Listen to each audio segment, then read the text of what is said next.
Hello, everyone, and welcome back to Education 200. Hope you're having a great week. A few things before I start to lecture this today or this week. One, philosophy statements were fantastic. I enjoyed reading them all. Grades should be posted, but in case I didn't do this, I think I may have only done it for 380, and for that I apologize. I graded the philosophy statements on something called iRubric, which is replacing our TK20 grading system assessment program that we do for accreditation. There's a little bit of directions. I think most of you could probably figure out on your own, but I'm going to post those directions up in case you want to see any comments and such that are on the philosophy statements.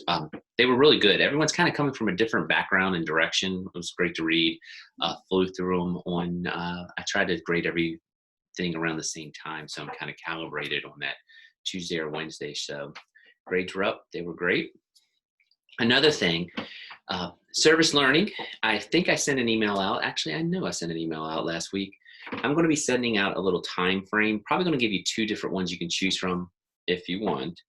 But if you're struggling getting service learning hours in, and like you haven't watched any of the videos, or you don't know what to do, you can't find anyone to do any volunteering for, I'm going to try to do some viewings that we can do together. Plus, it'd be nice just to see everyone face to face. I will send up two sign-up times that you can elect. I haven't determined what they are. I'm going to try to go through everyone's schedule because I can look at it on Rail and try to pick two times. Again, that's going to be just voluntary, but if you do it, you will get, it's 1 hour, and I think I have 3 of that show that I want to watch with everyone if you want to do it. We'll just do it via Zoom. I can share the screen, and we can kind of actually talk in the chat room, but I'll send more on that later. If you've already got a plan with service learning and you think you can get your 10 hours without that, you don't need to worry about it. Flip grids have been fantastic. I like that people are starting to respond to each other and you're starting to show each other's faces when you do it. The responses only need to be like 10, 15 seconds if you want, or you can talk as long as you want. But they've been really good. And speaking of the flip grids, because a couple of you have been on the ball, when I took over for Dr. Hannah, the department submitted the textbook, which I guess was they put in for the expanded edition versus the not expanded edition, which is on the syllabus. If there's any conflict in readings, I've actually went through the list. I think most of them should line up from here on out for the next few weeks, but there's 1 or 2 in the future. I'm going to have a choice of readings that you can do, so it should either be in the expanded edition or the one that's on the syllabus. Either one will work. They'll be related topics, so don't worry about that. But thank you to those of you. There was 2 people that emailed me. I won't mention names, but I do know who they are, who contacted me and said that the expanded edition wasn't lining up perfectly with the one on the syllabus. So thank you for that. And with all that being said, I'm going to go ahead and talk about this week's materials. Let me say this. I kind of wanted to take a little bit of a breather as far as educational philosophies and approaches and things like that, because there are some nuts and bolts things that you need to know, i.e. policies and maybe where things are coming from and a little more historical background. I know the Edpuzzle gets into that a little bit, but I thought today we would just kind of look at some famous educational laws and acts that went through. We'll check that out. This will be a little more straightforward, and I have to admit, it's a little more in my wheelhouse. My background is history, and I kind of get into the history aspects more than sometimes the brain aspects. Not that I don't find all that interesting, but it's my interest area.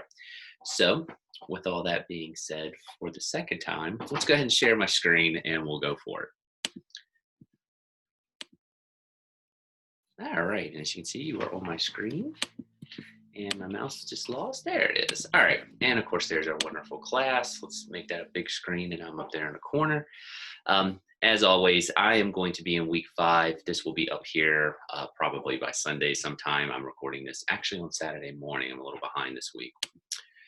So here we go. As you can see this week, just to kind of touch base on everything, the history movement is going to be more with the religious and racial equalities in school on Edpuzzle. By the way, none of the language on there is a little tough, but it does get into a lot of tough topics, mostly about how the Irish are treated in New York City and how African Americans are treated in, actually they mention the South, but a lot of it is related to the North and what's going on in the segregated schools, specifically in Boston. And actually, that's going to get into some of our policies we're going to talk about today. So I thought those kind of lined up fairly well. It's a very interesting ed puzzle, but again, it deals with some tough topics. So just to give you the heads up. Today we're going to talk about some major policies. I'm just going to recite them and talk about them. You're taking sides that you should be doing on Flipgrid is, should public schools be redefined? That's always a topic in every year of education. Should we try new approaches? Should schools have different goals and things? I'll let you read the article. Nothing major this week. The two big things are the Flipgrid and the ed puzzle. After the philosophy statement, we kind of got a little breather. And if you need it, there are some things that I'm going to talk about today in the lecture are typed up there. You might see on the multiple choice true false midterm.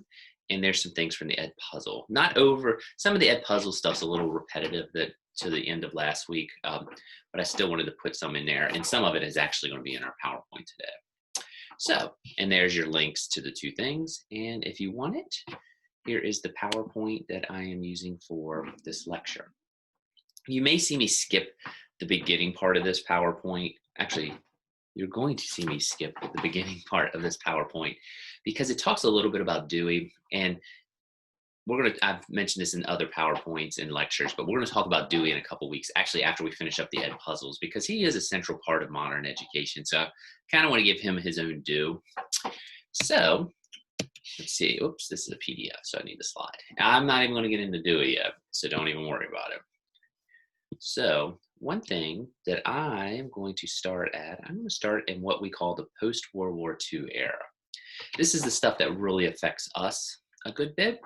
Actually, this is really our modern world, the modern world of education, and when changes come.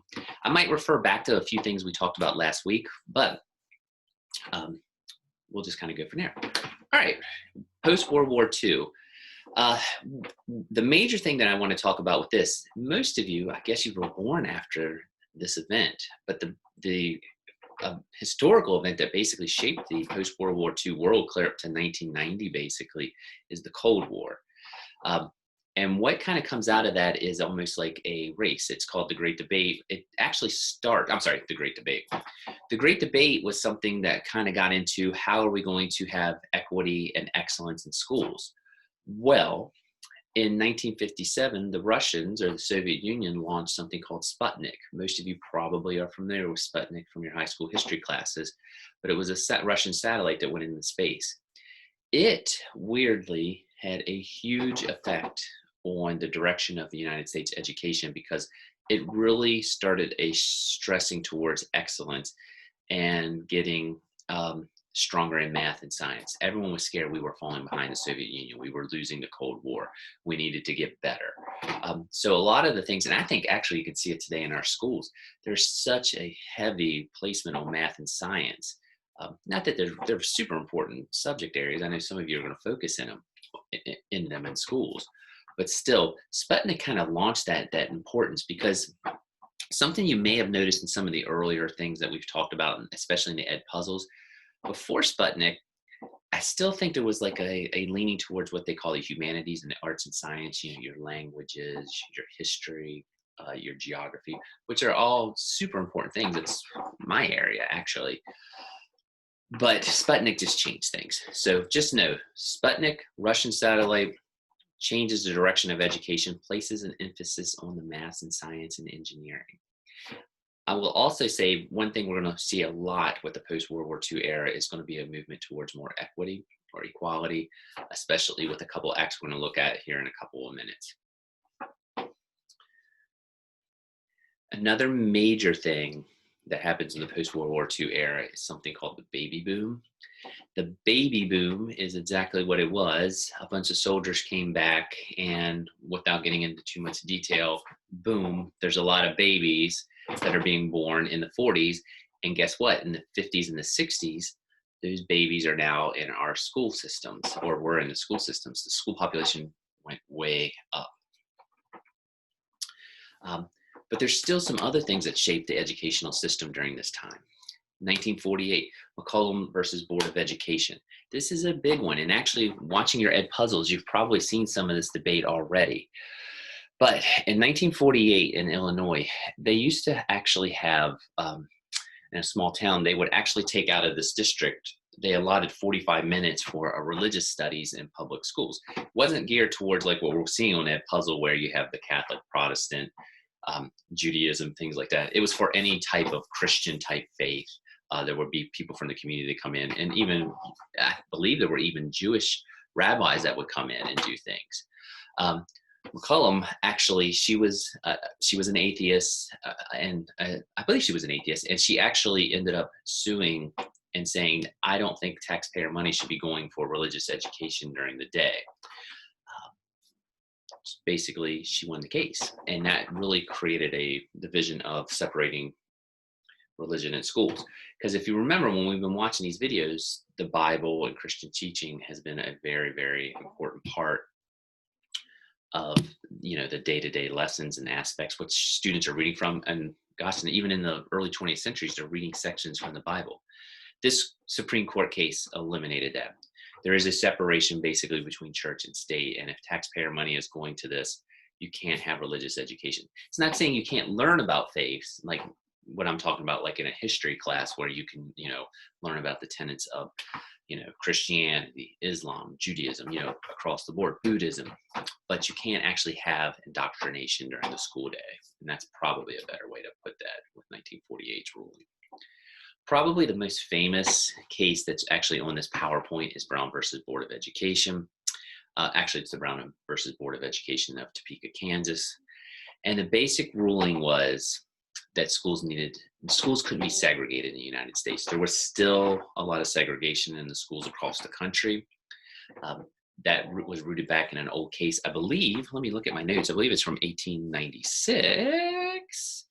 And it is Plessy versus Ferguson. And you probably may have heard this term from Plessy versus Ferguson.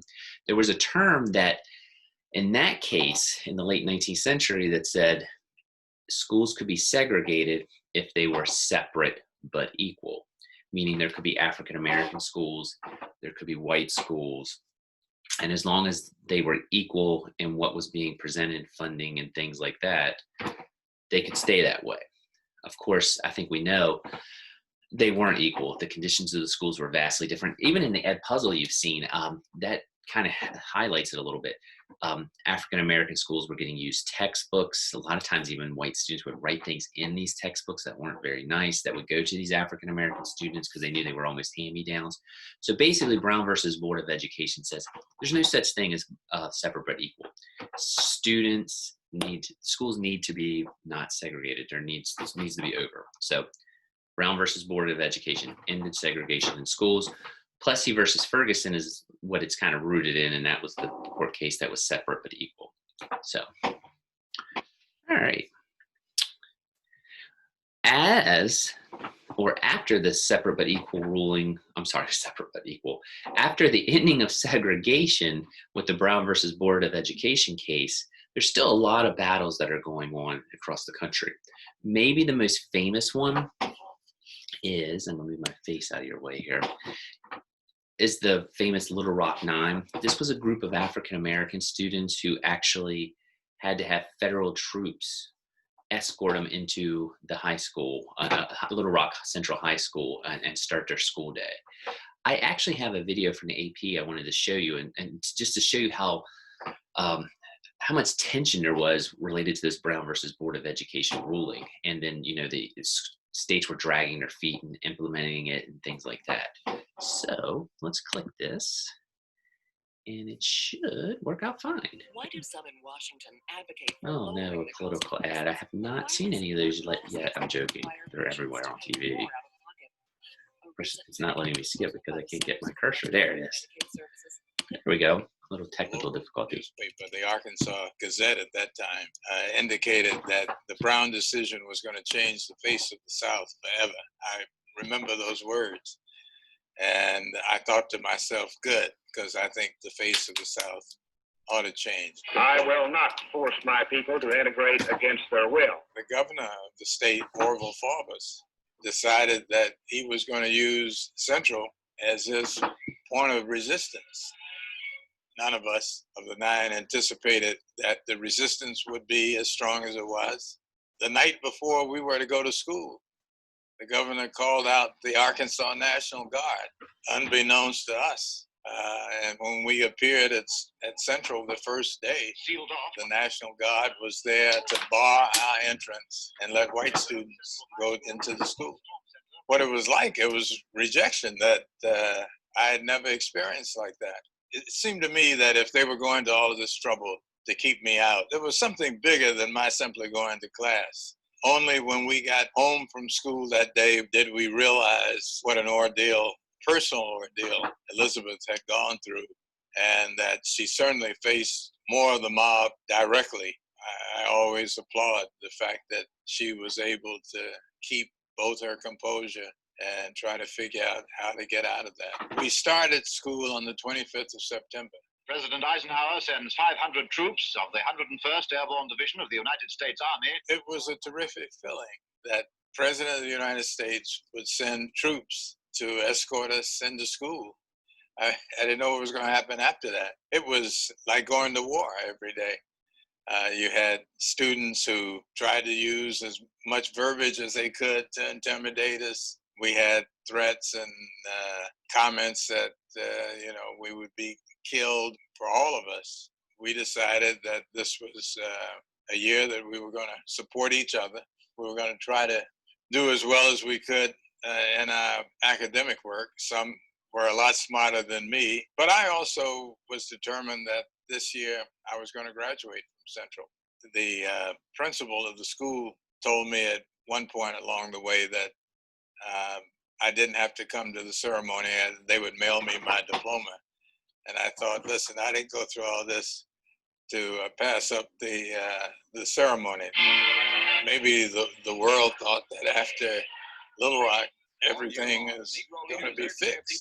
And one of the important pieces, I'm sure I don't need it to remind anyone, that the history of slavery in this country makes it very difficult to overcome a lot of issues on race. We're a long way from being perfect, but we certainly are not what we were when I started out. I believe that our participation at Central is one of those many steps that's gone to change this country for the better.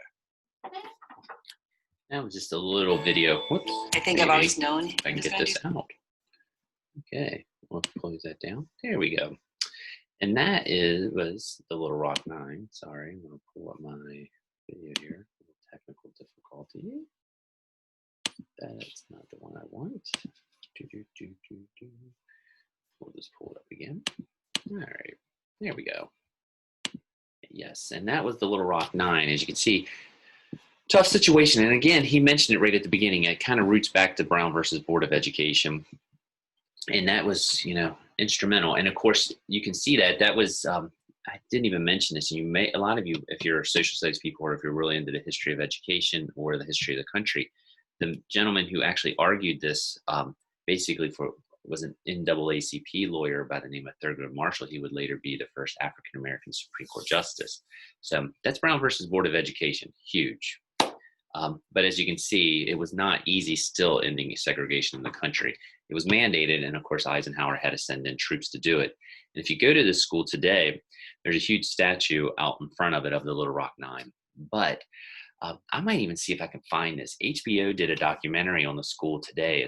That documentary is probably about 10 years old, but it's interesting what the school has become. It's actually a very high-end school where they have a lot of high SAT, ACT scores, but also it's got a very diverse socioeconomic class. So that in some ways there's still some division within the school, but I'll see if I can find it. It's very interesting. But the Little Rock 9 is what you need to know today. The first ACT test was actually issued in 1959, and of course some of you have probably taken that. Vygotsky's Thought and Language is published in the English-speaking world. It gets into the zone of proximal development, which, if you remember, is you're trying to teach students out on that end zone, like they have knowledge, and there's one little part where they can grasp, but they just need that help from you as a teacher. we're not going to watch this video, but I will post this video up if you are interested. It's very short. It's a how-to. It's about 2 or 3 minutes.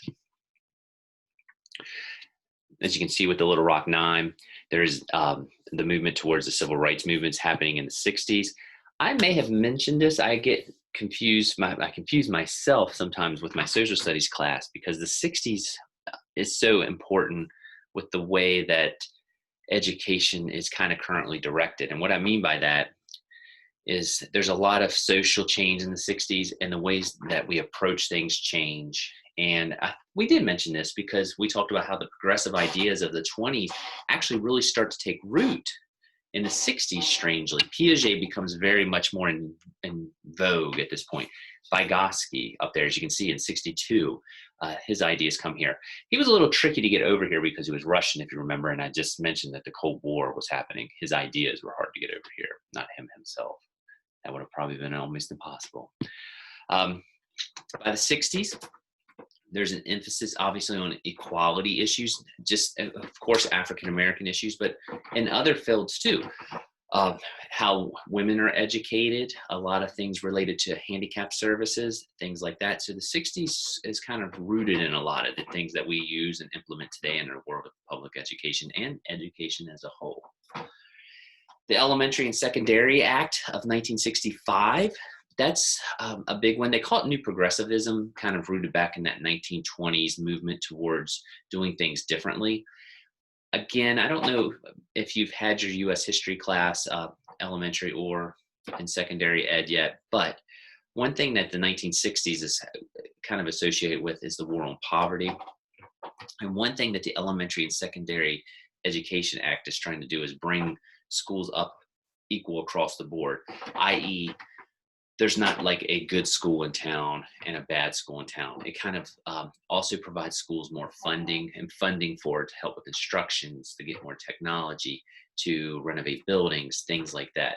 So the Elementary and Secondary Education Act is to kind of build our schools up. It's kind of to strengthen the public school system, I think, is one way to think about it.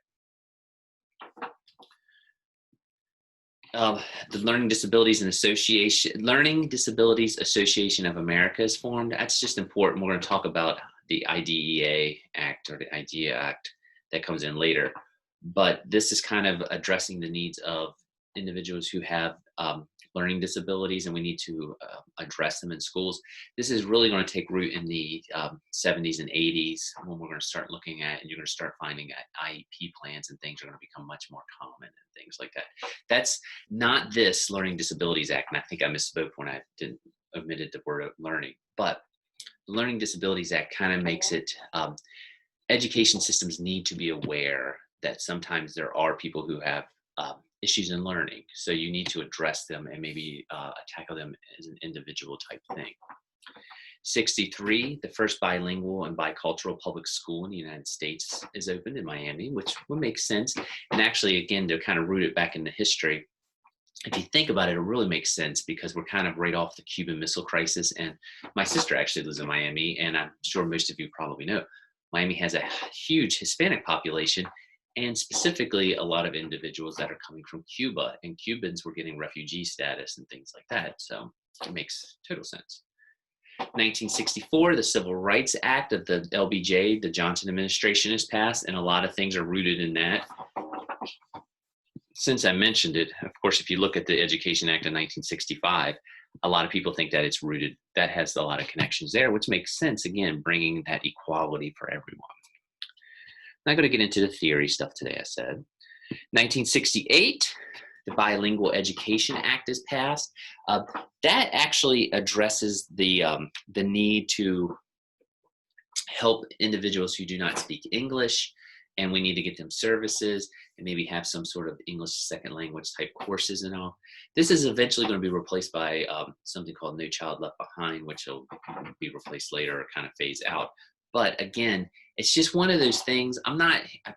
It's self-explanatory. It's addressing the needs of non-native speakers or students who may not be strong in English language type things. I just want you to know that in the 60s, things are starting to be addressed. And then, you know, the title is in the name of the act, so, or the meaning of it. Again, you can also see some things here in 1968. There's a fight in Arkansas. It seems like a lot's going in Arkansas, but there is a ruling that the state of Arkansas is preventing the teaching of the state of Arkansas preventing the teaching of evolution is unconstitutional. What I mean by that is the state of Arkansas was mandating it that you couldn't teach evolution in schools. In 1968, the Epperson versus Arkansas Act says no, evolution can be taught in schools and biology classes and such. I didn't have it on there, and I'm going to actually have you watch this, even though it's a little before the 60s. But there was a case very, very famous in the 20s called the Scopes monkey. It says money, but that should be monkey. The Scopes monkey trial, which actually was the whole idea of whether evolution could be taught in schools. That's a 1920s case, but I do want to go ahead and watch that since I have it on here.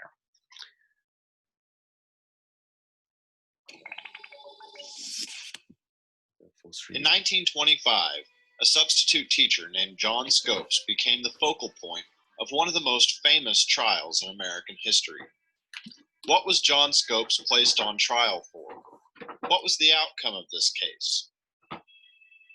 Tennessee passed the Butler Act in 1925. This law forbade public school teachers from teaching the theory of evolution in place of the biblical account of man's creation. The American Civil Liberties Union felt that this law was in violation of the United States Constitution. In order to test the law in court, they sought out science teachers who had been accused of violating the law. John T. Scopes was a football coach at Ray County High School in Dayton, Tennessee. While substituting for the biology teacher, he taught the chapter of the textbook which included the theory of evolution. After much convincing from the ACLU, he agreed to be placed on trial in order to challenge the Butler Act. He was officially charged with violating the Butler Act on May 5, 1925. He was placed under arrest, but immediately released after paying a $500 bail. When the case went to trial, both sides brought in prominent and well-known attorneys to argue their side of the case. The prosecution was represented by former Secretary of State and three-time presidential candidate William Jennings Bryan. Meanwhile, Scopes was defended by Clarence Darrow, one of the most well-known lawyers of the 1920s. The two sides argued for 8 days. The defense suggested that the law was unconstitutional and that it violated not only teachers' individual rights, but their academic freedoms as well. The prosecution berated the public school system for attempting to teach children that humans were essentially no different than any other type of mammal. Bryan ridiculed the idea that humans were descended from monkeys. At one point, Darrow even insisted that Bryan take the witness stand. The two men battled back and forth over the factual merits of evolution, biblical stories, and religion in general. Meanwhile, the judge attempted to remind the jury that they were not there to deliberate the constitutionality of the Butler Act, but merely to establish whether or not John Scopes had violated the law. Journalists from all over the nation reported on the trial as more than 200 newspapers covered the event. H.L. Mencken, the most famous journalist of the era, wrote several different articles in which he scoffed at the local residents, referring to them as yokels. The Scopes trial also became the first American trial to have an on-the-scene reporter giving live updates over the radio. After an 8-day trial, the jury reached its decision in only 9 minutes. They found John Scopes guilty of violating the Butler Act, and he was fined $100. In today's currency, this would be a fine of well over $1,300. The case was eventually appealed to the Tennessee State Supreme Court, where the Butler Act was found to be constitutional. Scopes' conviction was eventually tossed out on a technicality.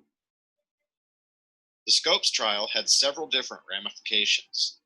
The trial had an immediate impact on public school classrooms. Throughout the 1920s and 30s, biology textbooks eliminated references to evolution in an attempt to avoid controversy. Additionally, the trial highlighted the growing religious fundamentalist movement in America, as well as the changing American culture. Today, the Scopes trial is remembered as a pivotal moment in American history. The Ray County Courthouse is preserved as a historical museum, and each year, the townspeople of Dayton, Tennessee reenact the famous trial. All right, and there you go. And let me hit that. There we go. That's the Scopes Monkey trial. I felt like I would be doing you a disservice if I didn't mention that in this class, but that happened in the 20s, and what I had just showed you was still being battled in the 60s, almost the 70s, if you think about it, about the issue of evolution. Now it's pretty standard stuff, but again, another Supreme Court case. 1968, the first magnet school is actually open with a focus. Of course, Washington County has a really strong system of this right now. I believe, mentioned this in some of our philosophy type things, but the idea of the open classroom starts to be promoted in the 60s and 70s. And again, you can probably see this in some of your placements if you were in Washington County and Boonesboro, especially in the middle school. I know I've never been in the elementary school. Even the high school has walls up now. The idea was it was a more holistic type approach to education. That's kind of the idea of being, let me slow down here. The holistic type idea is not only are you shaping the intelligence, but the idea of you're making well-rounded people, like how they interact with one another, the creativity, the artistic, things like that. If you kind of just hear that naturally around you and it's naturally in your surroundings, the idea was that students would grow in all of these aspects. I think most teachers and schools found that it was somewhat of a distraction, so walls or forms of walls went up pretty quickly, but very popular, at least in the late 60s, early 70s, when school buildings were being built. Kent State shootings really doesn't get into too much with us. I have this on for more of a history of education class, but I will just make note. It was a shooting. It was at Kent State University in Ohio. National Guard fired on student protesters. It was at a university. As you can see, in the 70s, Piaget is still hanging around doing things, publishing The Science of Education. And as I mentioned, he kind of really had like a renaissance in that 60s, 70s period. 72, Title IX is passed, which is actually back in the news a little bit with some things with funding in colleges. Recently, it always seems to be in the news. But basically, for the purposes of our class,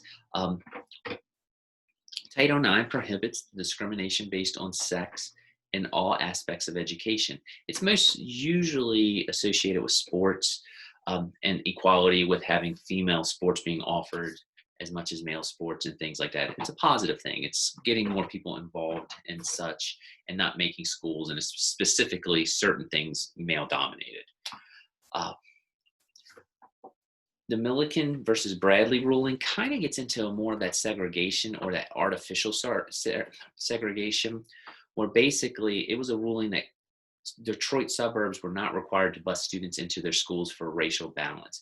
They were trying to have some forms of racial balance in a lot of schools, and sometimes the districts would be kind of long and large, and some schools were fighting this, saying that, you know, they were saying they didn't have to bus students in from far end to come to their schools to meet a mandate, so it did go to court. So as you can see, there's still a lot of racial type battles that are going on in the 70s. 1977, the Apple IIe is introduced, becomes very, very popular. If you asked your parents, they probably remember these. I actually remember them. They're kind of pretty unique. They're very green screen, and they would be low tech. I mean, my Fitbit that I'm holding up here probably has more power than that Apple at the time, but it was revolutionary. Computers in the classroom. These are higher ed type things, especially here. So with the GI Bill, but the GI Bill offered 16 million servicemen and women an opportunity to pursue higher education. Some of you may be taking advantage of that today. There also starts to be a lot more debate as far as the equality of education, especially the role of African Americans in higher ed. In schools. As you can see, we have Brown versus Board of Education, Little Rock 9, the busing issue in Detroit. These are all big things that are happening. So even though Brown versus Board of Education was ruled, I'm talking about the 70s at this point, just running down this list. I mean, we're 20 years past that. There's still a lot of battles. I have Du Bois or Du Bois, whatever one you prefer. I think most people say Du Bois in the United States. If you're French, I think it's Du Bois versus Booker T. Washington. This was a big deal, and they're not around at this point. There's still two leading figures in the role of African American history and education, as far as how aggressive or how African Americans should approach the world of education and even the world of politics and racial equality. I think Du Bois is usually more associated with, I don't want to say aggressive, that's not the right word. He's more being proactive and being not even confrontational, but saying, hey, this is the way it needs to be, and we're equal, and we're going to take it if we have to. Booker T. Washington is usually, I'm broad stroking here a little bit, he's usually seen as someone like, we can do this, we just need to do it as, I hate to say a slow burn, but we can build up, we'll do it through education. He's very associated with the Tuskegee Institute in the South, which was a heavily African-American school that was built up and produced a lot of African-American thinkers. He's actually was born in West Virginia. At the time, it was Virginia, Booker T. Washington. So it's a very interesting topic. And actually, if you ever have to do a research paper, the Du Bois Booker T. Washington battles are, I hate to say battles, but debates and philosophical differences are actually pretty interesting in the direction that African Americans should go. And the reason I have them on here is those debates were still being fought. In some ways, you can even think about them this way. Probably a more modern example is the differences between Malcolm X and Martin Luther King and the approaches to how we should do civil rights. Usually, Malcolm X is seen as being a little more, again, aggressive is not the right word. It's just a little more, let's go get it. And Martin Luther King is more through appeasement and, it's going to happen type thing. Both have their merits. So that's kind of how this went. And Booker T I think is usually kind of associated more like a Martin Luther King type approach. And Du Bois is usually more like a Malcolm X type thing. Again, these are broad strokes, but I think you kind of get the point. And actually, obviously, if you're watching the news now, these are still debates that are going on at this moment that I'm filming this, debates that have been going on all summer. So again, a big topic. And that's what I was talking about with the de facto segregation that's kind of going on. If you think about our schools today, there's a lot of socioeconomic division that goes into the schools where we've probably all done it, where, well, that's a good school, that's a bad school. And usually it's not always associated with race. It might be just with the funding, how much money the families have in those schools. If you really think about it, sometimes Appalachia and inner cities have a lot of things in common because they're both traditionally poor. And a lot of times those schools are seen as being not up to par to other schools. So, there's still a lot of issues going on, especially in terms of equality of schools, is what I'm trying to say. A few more things just to kind of note before we wrap up. In the 1980s, there was a book called A Nation at Risk that actually kind of got people worked up because it called for a new basics and was saying we need to get away from a lot of this social-based changes and we need to worry about like content testing and getting our students academically strong. As it says there, it wanted an improved curriculum, tighten standards, and set clear academic goals, and do assessments and testing and things like that. A few other things on there I'm not going to worry about. Individuals with Disability Act, I mentioned a few slides back, but it's probably a little more important now, where we talked about people with learning disabilities needed to be addressed. This is where basically the modern IEPs and just kind of addressing student individual needs in your classrooms kind of is rooted. Again, working with parents, working with educators, trying to come up with the best plans that will help students with whatever their disability is succeed in the classroom. Charter schools start to pop up in the 90s. 1993, just in case you don't know, and this is still a debate that's going on with Common Core and things like that, but Massachusetts actually required a common curriculum that was statewide and a statewide test to kind of measure where all their students are, meaning that every county was basically teaching the same content. And then there would be a test that was issued throughout the state, and they would see what counties are doing well.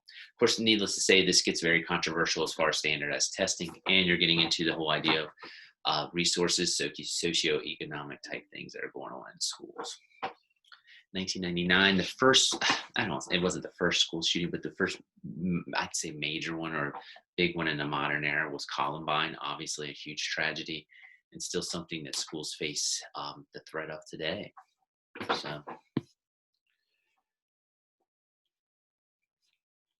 I just put this, there's a lady, I'm not going to read all of her quotes, but Diane Ravitch, if you've noticed on the schools, the history of public education, she pops up a lot.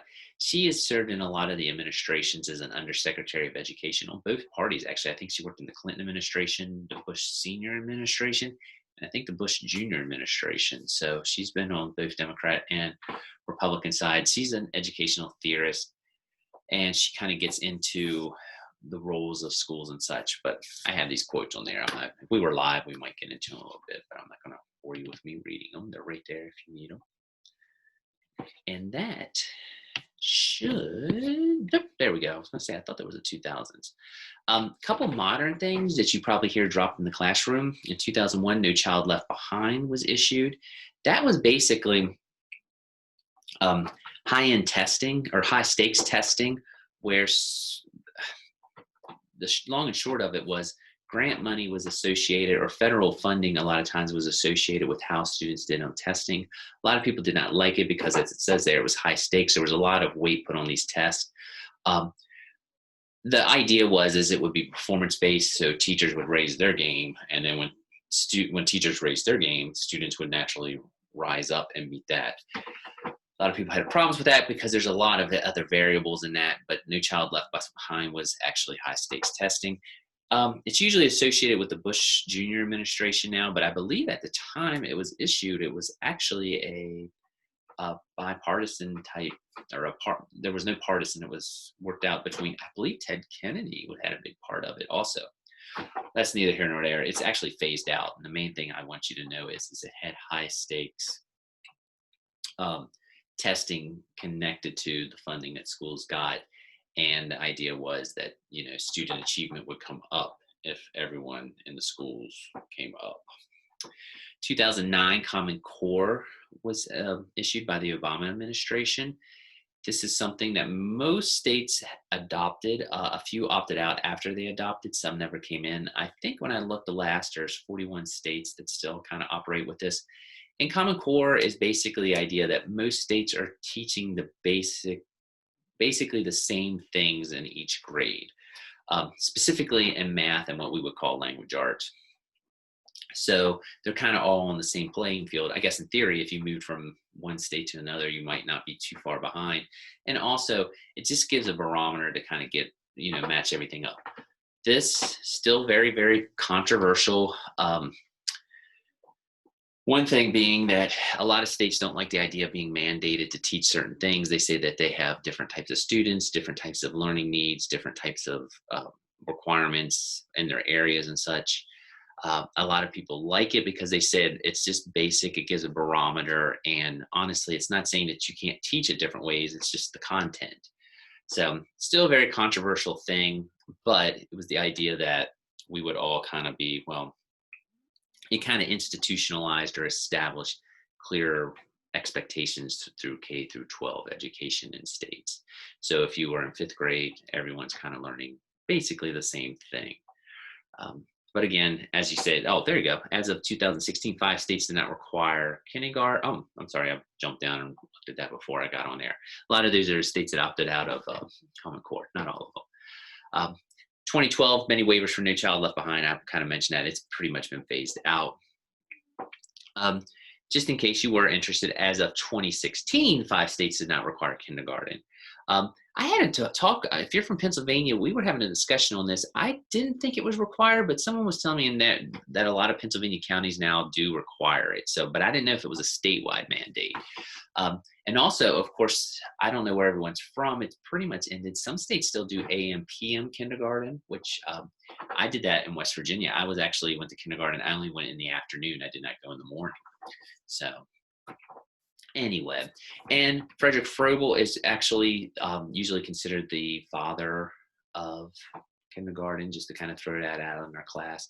He called it a garden of children, kindergarten. You're kind of learning around your surroundings. So with all that being said, that should wrap up this week. I know that was just kind of a running through of a list of policies and such, but these were things that I felt at some point we would need to talk about. And if we were live or in class, we would kind of integrate. Ed Puzzle and the history of education is going to mention a few, but I just wanted to make sure we hit them all. If I went a little too quick, don't worry about it too much, because everything is listed that you need to know on Sakai. If you have any questions about anything that has been said in this video, you are welcome to email me at any time. And again, I will be emailing out a sign-up sheet if you're interested in the viewing. The program that I'm thinking about doing, it's actually set in England. This is a service learning viewing. It's actually set in England. And what they do in these schools is that they're bringing in instructors from China. And I thought it was interesting because you kind of get, even though it's England, they have a lot of the same approaches that we do in the United States as far as teaching styles and theorists and things like that. And the Chinese have a little more, they're very more teacher-centered, where the English are probably a little more student-centered.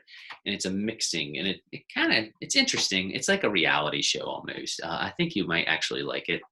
So with all that being said, I have been talking for a while. Make sure you check your list if I was just running through that too quick. Everything should be up, the videos, the PowerPoints and all. I'm getting ready to sneeze and I caught it. That should do it. Hope you have a good week, and I'll talk to you later.